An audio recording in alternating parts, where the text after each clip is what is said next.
रेसिपीमध्ये तुमचे खूप खूप स्वागत। आज आपण मँगो स्मूदी कशी बनवायची ते बघणार आहे। जर तुमचं डाएट वगैरे चालू असेल तर सकाळच्या ब्रेकफास्टसाठी तुम्ही ही स्मूदी बनवून पिऊ शकता। चला तर मग वेळ न घालवता मँगो स्मूदी कशी बनवायची ते बघूया। पण त्याच्या आधी तुम्ही माझ्या चॅनल नवीन असाल, अजून माझ्या चॅनल लाईक शेअर सबस्क्राइब केला नसाल तर खाली लाईक शेअर सबस्क्राइबचं बटन आहे ते क्लिक करा। त्याच्या बाजूला बेल आयकॉनचं बटन आहे तेही क्लिक करा, म्हणजे ह्याच्या पुढचे माझे जे नवनवीन व्हिडिओ येतील त्याचे नोटिफिकेशन सर्वात आधी तुम्हाला येत जाईल। मँगो स्मूदी बनवायला हे दोन छान असे पिकलेले मी आंबे घेतलेत। त्याची वरचे असे चिकाचा भाग आहे देठाकडचा तो काढून टाकणार आहे आणि आपल्याला असे कापून घ्यायचे आंबे दोन्ही पण।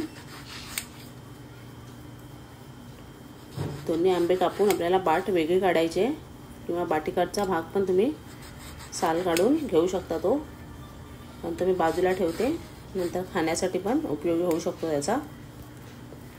त्याचे असे तुकडे केलेत मी। ह्याला चमच्याने आपण असं काढून घेऊया। दोन पद्धतीने मी तुम्हाला दाखवणार आहे कसं आपल्याला आतला आंबा व्यवस्थित काढता येतो। नंतर सुरीने असे तुम्ही छोटे छोटे त्याच्या क्यूब्स बनवू शकता किंवा आधी तुम्ही असे छोटे छोटे क्यूब्स करून नंतर मग चमच्याने काढू शकता। अशा दोन्ही आंब्यांच्या मी क्यूब्स काढून घेते, आतून पल्प आहे जो व्यवस्थित असं छान असा चमच्याने पूर्णपणे पल्प निघून येतो।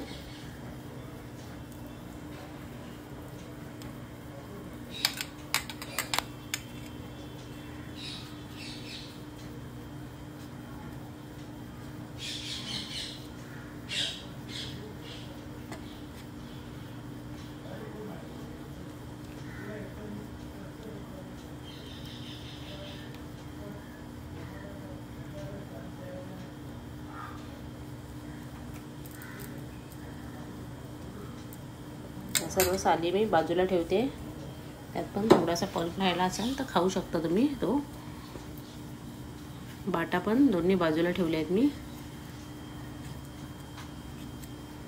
असं जर तुम्हाला नसेल जमत तर डायरेक्ट पण तुम्ही चमच्याने काढून घेऊ शकता, कारण आपल्याला हे सर्व मिक्सरलाच वाटायचं आहे। अर्ध्या क्यूब ह्याच्यातल्या मी ठेवून देणार आहे वरून सर्विंगसाठी। त्या मध्ये अशा खाताना लागल्या की छान लागतं म्हणून थोड्या क्यूब्स ठेवून देणार आहे। आता हे मिक्सरच्या भांड्यात सर्व मी घेते आणि बारीक पेस्ट करून घ्यायचे। आता ह्याच्यामध्ये तुम्ही डाएटसाठी जर बनवत असाल हा स्मूदी तर त्यात तुम्ही ओट्स थोडेसे भाजून टाकू शकता। थोडेसे ओट्स गरम करायचे तव्यावर आणि ते टाकायचे, त्यांनी पण आपली स्मूदी हेल्दी होते। आता अर्धा कप दूध ओतते मी त्यात आणि मिक्सरला फिरवून घेते। छान अशी मिक्सरला बारीक पेस्ट केली। आता उरलेलं दूध पण मी टाकते त्यात, 1 कप दूध टाकलंय। जी बारीक पेस्ट करून अशी बाउलमध्ये आता काढून घेते। एका साईडला आपण सब्जाचं बी पण पाण्यात भिजत घातलेलं होतं। 10 ते 15 मिनिटात छान सब्जाचं बी पाण्यात भिजलं जातं आणि फुलून येतं।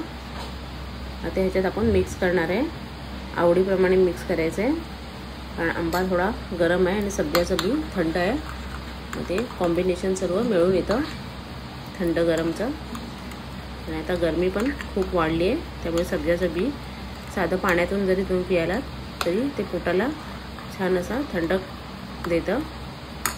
हे सर्व 2 चमचे सब्जाचं बी टाकून मिक्स केले। आता मी ते सर्विंग करायला 2 ग्लासांमध्ये ट्रान्सफर करते।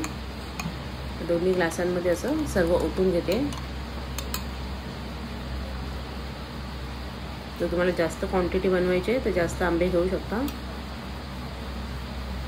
त्यात मी वरून सरळ थोडंसं डेकोरेशनसाठी सब्जाचं बी टाकले। आंब्याचे जे आपण छोटे छोटे तुकडे करून ठेवलेले ते बाजूला ठेवले आहेत मी क्यूब्स, ते आपण वरून टाकणार आहे, म्हणजे जेव्हा आपण स्मूदी पितो तेव्हा ते तोंडात आलं की छान लागते। असे थोडे थोडे क्यूब मी त्यात वरून टाकले आहेत।